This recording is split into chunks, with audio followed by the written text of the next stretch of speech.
What's up, you guys? It's Erin. Welcome back. Today we have my last roundup video of 2021. It's gonna be a little bit different though because it's not products I liked. It is the worst products that I tried and that I personally didn't like this past year.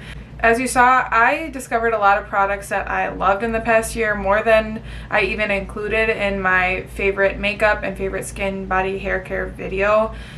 But with trying a lot of products, there are a lot that don't work for me, and I think it's important to talk about the products that didn't work as well, because I want you to know that I don't love everything I try, even if a brand sends it to me, and I want to be transparent with you guys about that, because if you're going to spend your money, I want you to know that I'm going to only recommend the best things to you guys. Before we get into it, make sure you subscribe to my channel and hit the little post notification bell so you're notified when I upload future videos.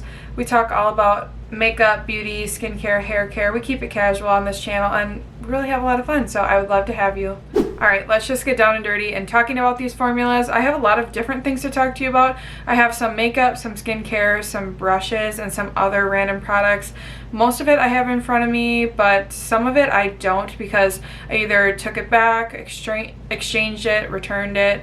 Some of it I sent to friends on my Instagram account to try, because we all love makeup, and just because something doesn't work for me doesn't mean that they aren't excited and will like the formula. Some of it I decluttered, so yeah, we'll just get into it as we go. But obviously, if I don't like a product, that doesn't mean it's not a good product. It just means it didn't work for me. Makeup and skincare and all these different products are very personal to preference and skin type and all those other things. So obviously this is just my opinion and take it with a grain of salt, but yeah. Starting with a product that's actually from 2020, but it was from the end of 2020, and I don't really think I ever got a chance to talk about it. This was a hot commodity. I got my hands on it. I was very excited about it, and I tried it a few times and realized that the hype is not real with this product, and it's really sad because I really like Raw Beauty Kristi, but it is the Raw Beauty Kristi Pure palette that she came out with. So this was a collab with Pure Cosmetics. Let me just show you the palette. So it's a really unique design. It's one side is nudes, and then the other side is like a dual-sided palette, is like a colorful scheme, and you have one shimmer on each side. There's like a silvery shimmer on the colorful side, and then you have a golden shimmer on the nude side. I love the concept of this palette. I like Pure Cosmetics. I love Raw Beauty Kristi and her videos, so I was really excited to try this. But every time I use this palette, my makeup comes out really patchy, especially on the nude side, which should be like the easier shadows to formulate, and I never like the look I come out with. The shimmers are just meh to me. It's not terrible, but I really thought I would love this palette, and I just don't. And I have kept it because I've reached for the colorful side a few times, because I don't have a very colorful eyeshadow collection, so it is unique, and I'll reach for a color here and there, and I've actually had better luck with the brights than the nudes. Yeah, I really wanted to love this, but I don't, and I think if I could have held off, I would have. I actually held off till the second round of restocks for this, but she hadn't come out with her ColourPop palette yet, and I think if I could go back, I would get the ColourPop palette, because that one seems to be better reviewed overall, and yeah, this just wasn't for me. I have another palette, and it's actually another like influencer collab. It's from Pixie Beauty. It's the Tones and Textures Feelin' Fresh palette. This is a collab with Pixie and Tina Young. I can't really say I know who she is, but this palette was a part of Ipsy's like influencer collabs that they come out with every year. It came with 4 palettes of this size. The other 3 were like face and lip palettes. This is the only eyeshadow palette. And this is actually what I was most excited to try in the package. It was in a PR package. I'll show you the palette up close. So this was really something I was excited to try because it has neutrals, it has colors. I thought the pops of blue looked really fun. And I have had good luck with Ipsy eyeshadows in the past. I really like the smaller palettes they sent out this past year. I just was really disappointed by this. I didn't hate the eye look that I came up with, I will say that, but I felt like they're very powdery. I don't have a problem with powdery eyeshadows, but I felt like they just kind of blended into nothing. And the shades you see in the palette, specifically the shimmers, they look like one thing, and then when you put them on your finger or a brush, they look completely different. A lot of the shimmers were very lackluster for me. The mattes just didn't really have enough pigment. This might be a good like beginner palette for someone who's looking to kind of have everything, including some nudes, some pops of colors. It's not terrible, but I have a lot of eyeshadows and I know myself, and something this size with just a mediocre like formula, I'm just not going to reach for it, and I'd rather give it to someone who would. I have one more eyeshadow palette to talk about. I'm sure you can guess what it is if you've been watching my videos this past year. I will pop a picture up on the screen for you here because I actually returned it. It's from Pacifica. It's a Major Dimension eyeshadow palette. I bought this as part of my Sephora sale haul, or one of the Sephora sales this past year. It was a splurge for me. It was something I was really excited to try. It just looked like the perfect warm nude palette, and I was really excited because it had creams in there. I love, love, love cream eyeshadows and kind of creating dimension with different textures in my eyeshadow. So I thought it was perfect for me. I just didn't like this palette. I did a full review on it. I have a full video on it. I can link it down below. I don't know what it was. A lot of the colors kind of blended into the same thing. There were like 2 or 3 light browns that looked the same. The creams weren't that different of colors. They worked well. The shadows performed okay. A lot of them were extremely, extremely powdery though, especially the lightest white kind of shimmery matte shade. I felt like every look I did was just the same, and for $68, I just felt like I didn't really feel like it was that special. I didn't feel like the formula was that nice. I felt like the shimmers were just okay, and there were too many similar shades, and it really didn't feel dimensional to me, and for that reason I returned it, because if I'm going to spend that much money, I want something I like, and I felt guilty returning it. I don't often return makeup, but yeah, I just wouldn't recommend that palette. Continuing on with eyeshadow, I have 2 single shadows that really did not work for me this past year. The first is Pacifica. It's from Pacifica. It's a twinkle paint in the shade Baby Stars. Let me just show you what it looks like here. It's a little bit shaken up now because I've been moving it around, but I've barely used this, and it's like, I don't know, evaporated and separated. Before it was like pure sparkle on the bottom and then like a clear liquid up here. So other than that, this is less than a year old, and it's completely separated and evaporated, so that is poor quality. I really thought when I swatched this after I bought it when it was on sale for the Ulta, I think it was the Ulta spring sale, when they have a lot of drugstore stuff on sale. Don't mind, I have another random swatch here. Okay, look at that swatch. It looks really, really pretty, right? My thoughts exactly. It looks like the perfect like peachy champagne liquid shadow that would be perfect like as a topper for every day, whatever. I love liquid shadows, so I was like, maybe this could be a dupe for like the Kosas 10-second eyeshadows that I love. On the eyes, it just doesn't translate. It doesn't blend well, first of all. As you can see, it dries down super quickly. It gets patchy and it doesn't wear well. The color also doesn't look very like pretty peachy champagne. It looks kind of like yellow golden, just not as flattering. I wanted it to look like this. This is the Tom Ford Peach Cream and Powder eye color in peach. I wanted it to be more peachy golden like that, and it doesn't translate to that color on the eye. And for something that's going to go bad so quickly, I would not recommend this formula. I know there are other shades, I haven't tried those, but this one I would not recommend. The next one is one that I've talked about previously in a speed reviews video. It's from Jaclyn Cosmetics. It's the shimmer top coat in the shade Icicle. So here it is here, and there's the shadow. This formula wasn't terrible, but if you've been watching me, you know that like I have been really into all different single shadows in the past year. Powders, creams, liquids, toppers, like loose shadows, everything. I've tried tons of different formulas in the past year. I got this because the swatches on Trendmood looked amazing. They looked like pure like molten glitter that would be a beautiful topper shade. They reminded me of what I would think the Hourglass scattered light shadows are, and I just thought that this, again, I was going for that peachy kind of look.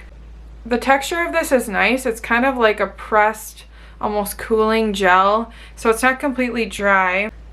It's, I don't know, it's jelly. I already swatched it there because I couldn't think of what I was going to say, but it really like swatches nicely. It looks pretty, but just compared to other single shadows I have, like the Urban Decay Moondust shadows. This looks like barely any glitter compared to the Urban Decay Moondust shadows.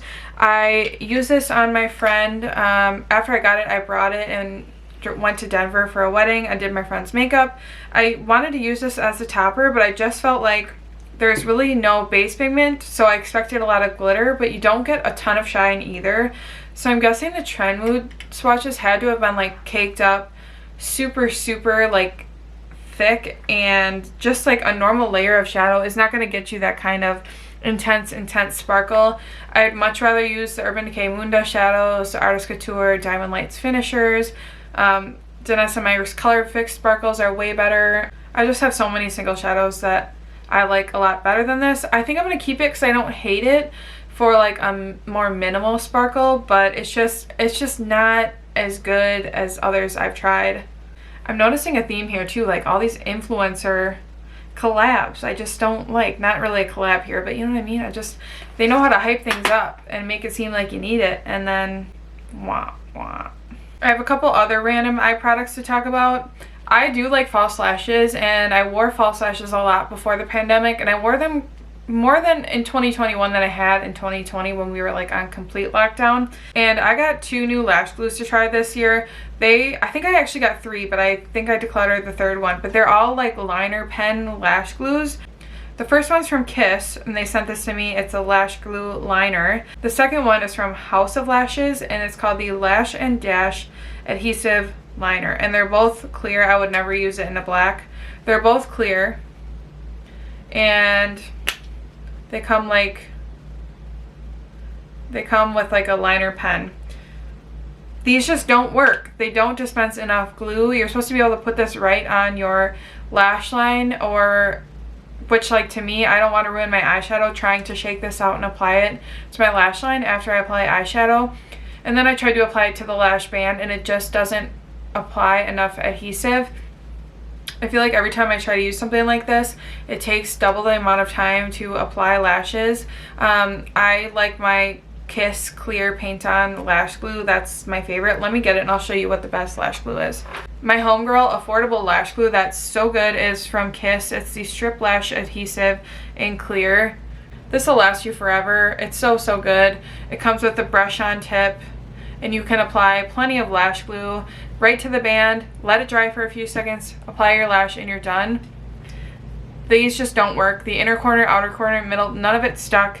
I made the mistake of only bringing the House of Lashes one to a wedding, and I felt like I was messing with my lashes all night. I personally think liner glues are just a fail, and I wouldn't recommend. They're definitely not easier because you just don't get any product out. A mascara I really wanted to like this past year because I really like this brand, but ultimately it didn't do much for me. It's from Kaja. It's a Wink Lash Trio. They came out with this past year. If you're not aware of what it is, it's a trio of mascaras that it's a clear like base coat that's supposed to be like a primer, and then you have a volumizing and a lengthening mascara, and they all stick together like this.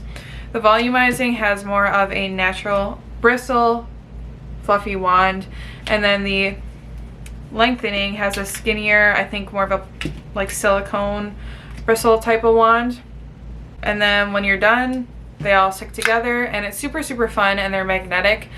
This is such a fun concept, and I like that you can kind of tailor your mascara to whatever you need. The lash primer is supposed to be exactly what it says, and it says you can also use it for a brow gel. Well, I'm not going to put something on my brows and lashes. That seems kind of gross for some reason. It was too heavy for my lashes, and I felt like it just got really goopy, and the same thing when I tried it in my brows. It was too goopy and heavy. It just didn't hold up my brows. So then I tried to just use the volumizing and lengthening mascaras. They're not bad, but they got pretty clumpy, and I feel like it didn't really do much either way for my lashes. Even wearing this for work, because I don't really care what my makeup looks like as much for work, or if I have super voluminous lashes or lengthened lashes, I just felt my lashes looked meh. And for like a $26 mascara, I just think this is, I don't know, I might keep it and use it up just for like every day, but if I really wanted my lashes to look good, I would not be using this mascara. They did send this to me to try in PR, and sadly I just didn't like it. I love so many other Kajal products, especially their eyeshadow trios, which made it into my 2021 makeup favorites. So yeah, this just was a fail for me. The last eye product fail I have is from Merit Beauty. It is their brow gel. I don't even know what this is called. Volumizing pomade, and this is the shade brown. They sent this to me to try when they launched their brand this past year. I really wanted to like this, and it's a pretty packaging, but I didn't like it. First of all, to me, when you open it, it's not intuitive. I always expect this to be the wand and then more product to be like it to be opposite.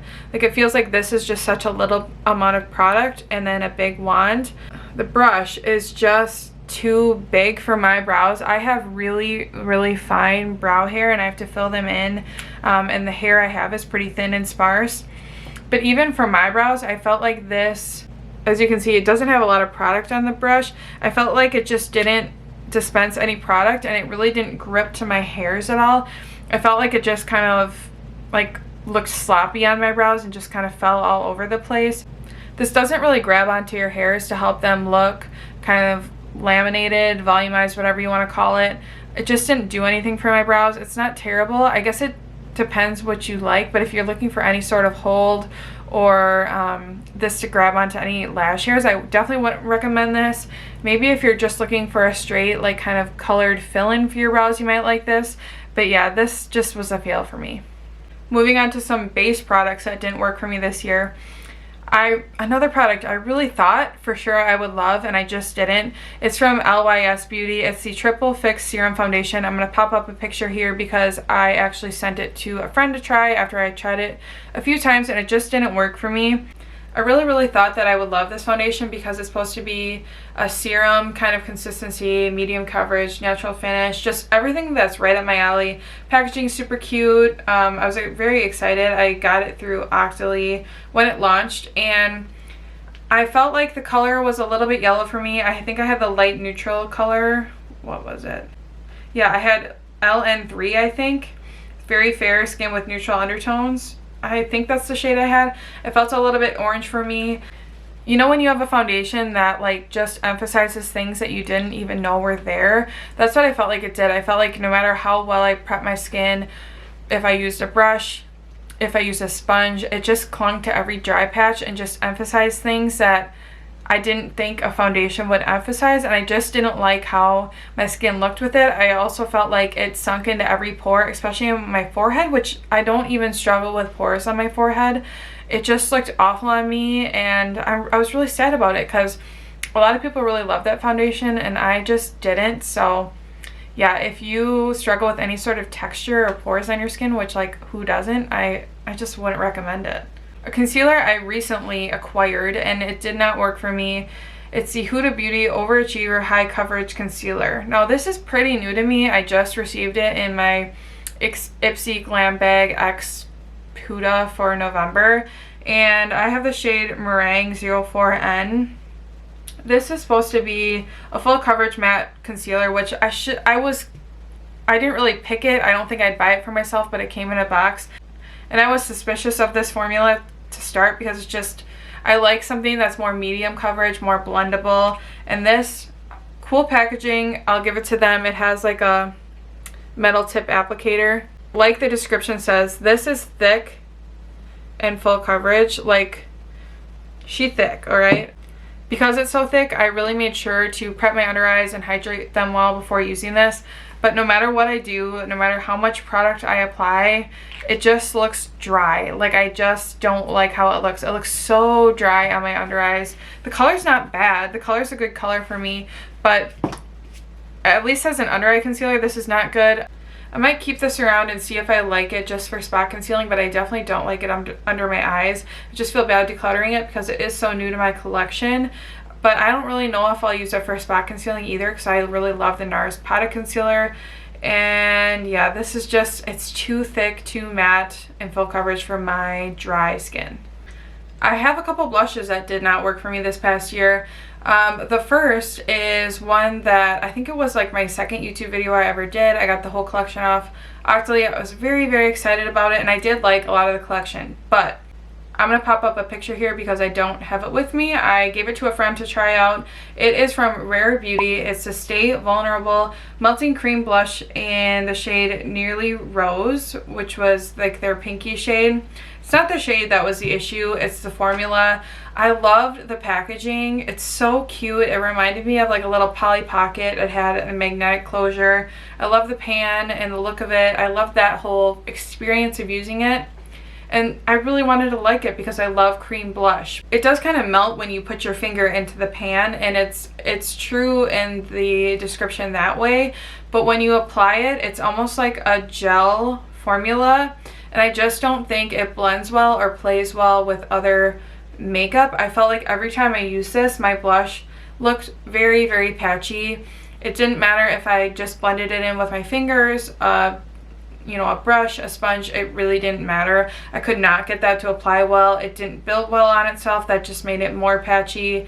And yeah, I don't like that formula, and I really actually like their liquid blush formula better.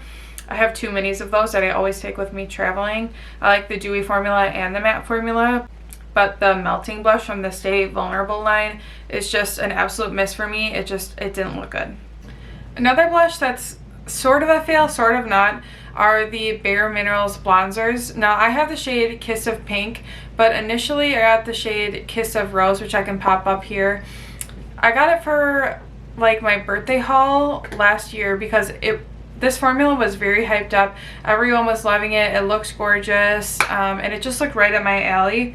I went with Kiss of Rose, which is like a deeper rosy with like a gold shift type of shade, and I just felt like no matter what brush I applied it with, it's so pigmented. It's really hard to apply even with a lightly, like a very light like hand and a like loosely packed brush, if that makes sense.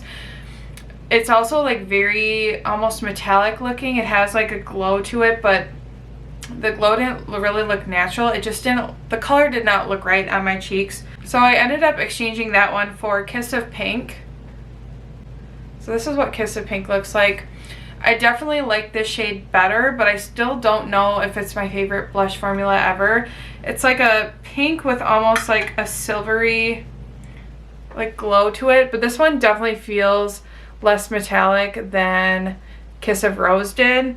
I just think these aren't the most easily blendable powder blush, and I just didn't really get the hype behind these. I'll keep this because I like it, but it's not my favorite. I was just looking on Sephora though, and I couldn't find these, and then I couldn't find these on most websites, so maybe they're getting discontinued. I'm not sure, but maybe I wasn't the only one who didn't like this formula. A kind of random product that didn't work for me this year is this brush from EcoTools. This says it's the bronze brush, but I think it's called the 360 Ultimate Sheer Brush on Ulta. I cannot say blush and brush at the same time. But I got this because a lot of people love this brush for blush and bronzer, and stipple brushes are my favorite to apply powder blush, so I thought this would be really nice. These two are my favorite currently for blush. It's the Lexi Duo Fiber Stippling Brush, and then my absolute favorite is actually from Farrah. I got this in an Ipsy box forever ago, and it's a really light stipple brush. This one is, first of all, too big. I feel like even for bronzer, it's too big of an area that it just applies kind of sloppy. And then the second thing is, for blush or bronzer, these stipples are way too dense. It doesn't apply lightly enough, and it just feels too harsh for what I'm trying to go for, and it's just too fat an area for blush or bronzer, and I just don't feel like I get the application that I personally like with this. And I know a lot of people love this brush, but for my application preferences, I think I'm going to pass this along to somebody who will get more use out of it than me, because besides blush and bronzer, it's not dense enough to be foundation, it's not small enough to be concealer. It wouldn't really work for like setting powder. Like, I just don't really know what I would use this for. We're almost done. I just have 2 skincare-ish products to talk to you about. The first, I'm going to pop up on the screen. It's from Necessaire. It's their body wash, or it's called the body wash with niacinamide. So this specific one that I tried, it's in the eucalyptus scent. It's $25 for 8.4 ounces, so quite a pricey body wash. I did not pay for it with my own money. I was able to try it through the Icicle app, which I was really thankful for because I did not like it. I felt like the eucalyptus scent was not like a light, sweet, like I like a light eucalyptus scent, like one that's nicely done, and this was really, really harsh and blunt feeling. It just didn't feel nice. I didn't like the scent when I applied it.